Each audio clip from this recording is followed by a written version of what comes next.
वास्तविकता ये है कि हमारा आदिवासी बहुल क्षेत्र है।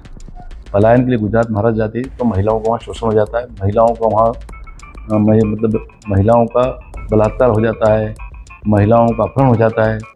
वो बेचारे इग्नोर हो गए, कई थानों पर रिपोर्ट लिखाते हैं, कई थानों पर रिपोर्ट लिखी जाती, कई जगह नहीं लिखी जाती, भगा दिया जाता है। कि आदिवासी, खासकर आदिवासी महिलाओं का शोषण न हो और जो आदिवासी कितने पलायन हैं उसको श्रम विभाग में पास रिकॉर्ड होना चाहिए और कहाँ काम कर रहे हैं, किस फैक्ट्री में काम कर रहे हैं, किस किसान के यहाँ काम कर रहे हैं, इसकी भी जानकारी होनी चाहिए। लेकिन श्रम विभाग के पास इस संबंध में ऐसी कोई जानकारी नहीं मिलती। बड़वानी से आप विधायक हैं, महिला सुरक्षा में बड़वानी कैसा है अभी आप देखते हैं वहाँ पे? मैंने पिछली बार विधानसभा में क्वेश्चन लगाया था कि कितनी महिलाओं की गुमशुदगी थानों पर दर्ज है, हाँ जी, कितनी कितनी महिलाओं को दस्तयाब किया है, लेकिन उसका जवाब विधानसभा में आया कि जानकारी एकत्रित की जा रही है।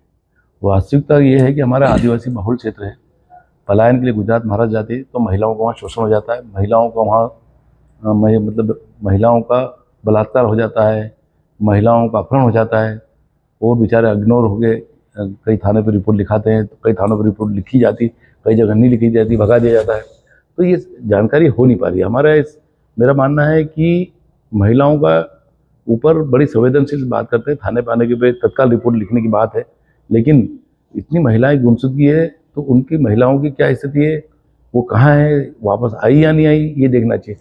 हमारे एक ट्राइबल क्षेत्र की कोई बात बताएं, महिलाएं मजदूरी के लिए जाती है, कई मामले आए मेरे पास, बात की है मजदूरी के लिए जाती है। तो क्या होता है कि गुजरात और महाराष्ट्र और खासकर गुजरात में आपने देखा होगा कि वहाँ महिलाओं का पुरुष के रेशो कम होने की वजह से वहाँ के लोग विवाहित नहीं हो पाते जी। तो यहाँ से कोई महिला जाती है तो वो कोई की पत्नी या बालिका भी हो जी, तो वहाँ के लोग प्रयास करते हैं कि वो उनसे विवाह कर लें।